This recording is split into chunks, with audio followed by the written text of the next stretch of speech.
Hi Arjun. Hi Samantha. What today news?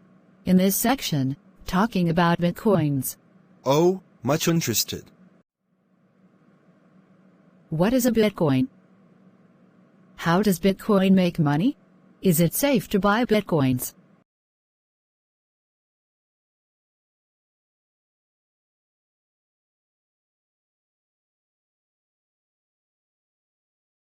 On the 31st of October 2008, a person named Satoshi Nakamoto published a paper on the internet.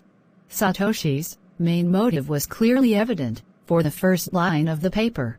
A version of electronic cash that would allow payment to be sent directly from the one party to another party without going through the financial institution.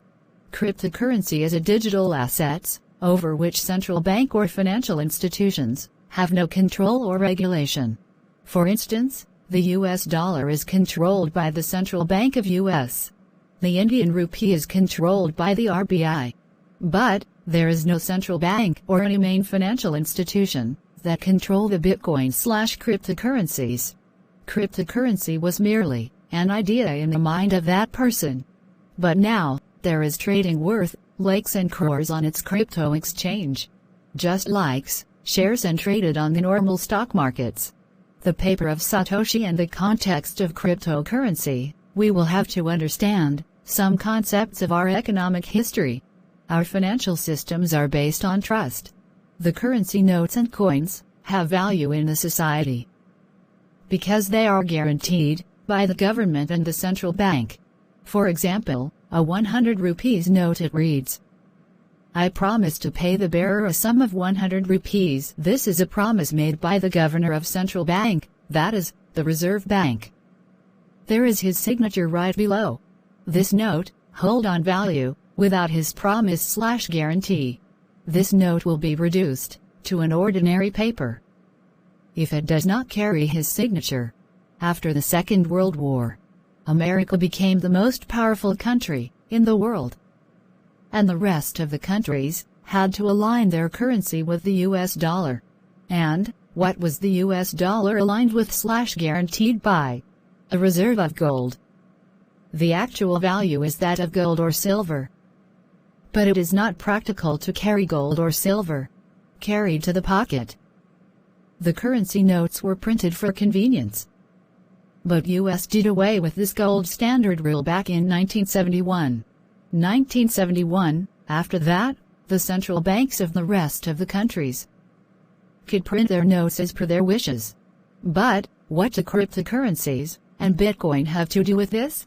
It helps you to guess how powerful the government and the banks, especially the central banks of the country, as far as monetary policy is concerned. The fact of the matter is that when you deposit your money in the banks, you give the banks permission to play with that money, in one sense. Depositors. In the last 15 months, 3 deposits-taking institutions have failed: Yes Bank, PMC Bank and Lakshmi Vilas Bank. Do you remember November 2016 demonstration? The government laid to waste the 501,000 notes. In one single strike, 86% of Indian currency became unusable. Those in favor of the Bitcoins and cryptocurrency are so, because they do not want the government or the central banks to exercise so much control over their money or currency. Do you now understand the original/vision of Satoshi? Satoshi imaged Bitcoin as an alternate financial system, which would be based on software technology and would be outside the control of third parties. You might be able to recall the global economic meltdown of 2008. Mega investment bankers like Lehman Brothers had become bankrupt. Cryptocurrency were born right after the scenario.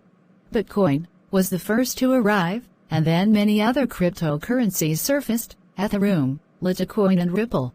In fact, in the beginning of the year, more than 2,000 cryptocurrencies were available on the internet. How does crypto technology work? In truth be told, to understand this, one needs to have knowledge of advanced mathematics and computer science. But if you want to start investment or trading, then basic knowledge would surface. Let us Take the example of bioteins. There is one public account in digital form of all the bioteins transaction. This is called a ledger. A copy of this ledger exists on all the systems that are a part of the biotin network.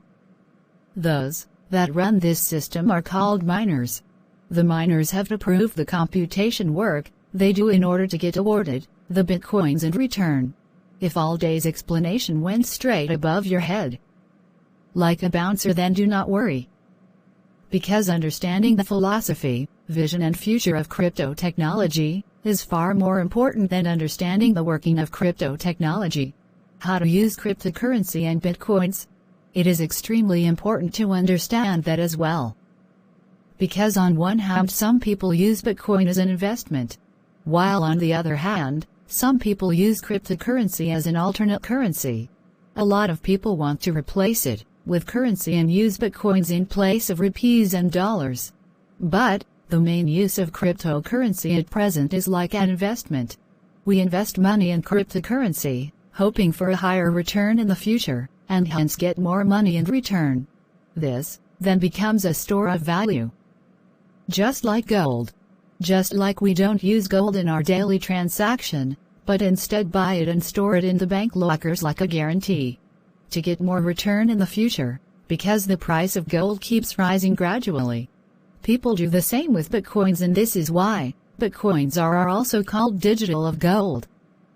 But just like any other investment, this too entire risk. And those who criticize this as a form of investment. Bitcoin is a digital currency, it has no inherent value of its own. For example, you can physically touch the gold in your hand. If you buy a house as an investment, it will be physically available to you. Bitcoins, on the other hand, are not physical. Everything is happening on the computer. It could be still referred to as a niche product that does not have a widespread acceptance in the society. This trend might change in the future. There are several restaurants and hotels in the Western countries that have begun to accept bitcoins as an alternative form of payment.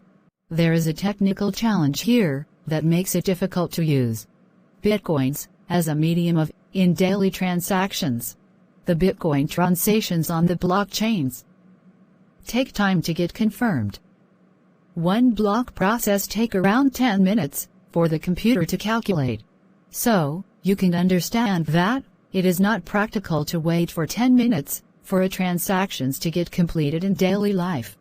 But at the same time, there are some present-day use cases for bitcoins where they work better than our traditional ways. The best examples of this is our foreign funds transfer.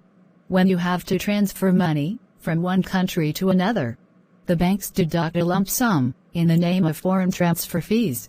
They charge a lot of fees and take a lot of time to transfer money from one country to another. The bitcoins are more economical in these cases. Bitcoins do not charge any transfer fees, and 10 minutes is a much lesser time as compared to the 1 to 2 days that the banks take. A similar thing applies to the credit card fees. Cryptocurrency can be more economical than credit card fees. This is why banks, credit card companies and remittance companies have been against the cryptocurrency and are so even today. Because cryptocurrency can become a rival to their business model.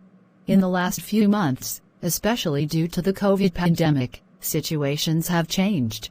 While several industries and mutual funds have been struggling, the value of cryptocurrencies like Bitcoins and Ethereum has been on the rise. From the 1st of March until November 30th, the value of Bitcoin has risen more than 120%. That is, it has more than doubled in value. PayPal, the world's biggest digital payments company, has introduced the feature of crypto transactions in November.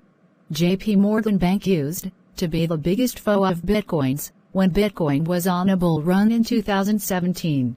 That is, when its price was rising exponentially. The CEO of JP Morgan had said that it was as a fraud.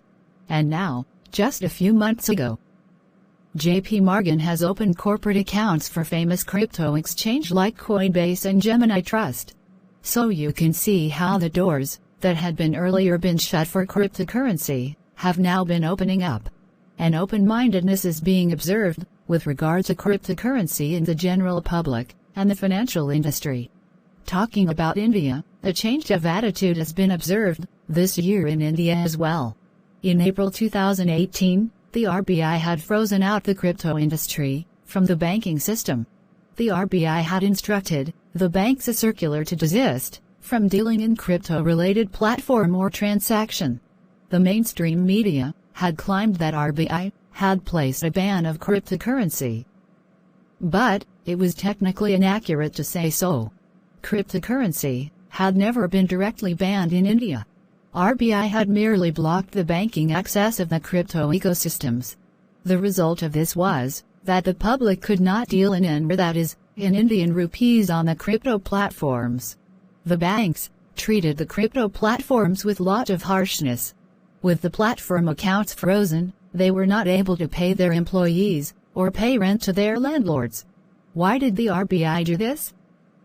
The reality is that cryptocurrency has some negative points as well that are mainly related with money laundering and security. In the dark web on the internet, the people had started accepting payment for weapons and drugs. It became very difficult for the law enforcement agencies to track transactions because they were outside the traditional financial system. Issues related to hacking also surfaced. Another reason is that anyone can come up with their own cryptocurrency. This is why a lot of bogus and fraud companies took money from the public, with a promise that once trading started in that particular currency, the value of their money would double/triple. So, they that claimed that the money invested would double/triple. Overall, it can be said that cryptocurrencies and bitcoins could play an important role in the future of finance. Today, video over, friends.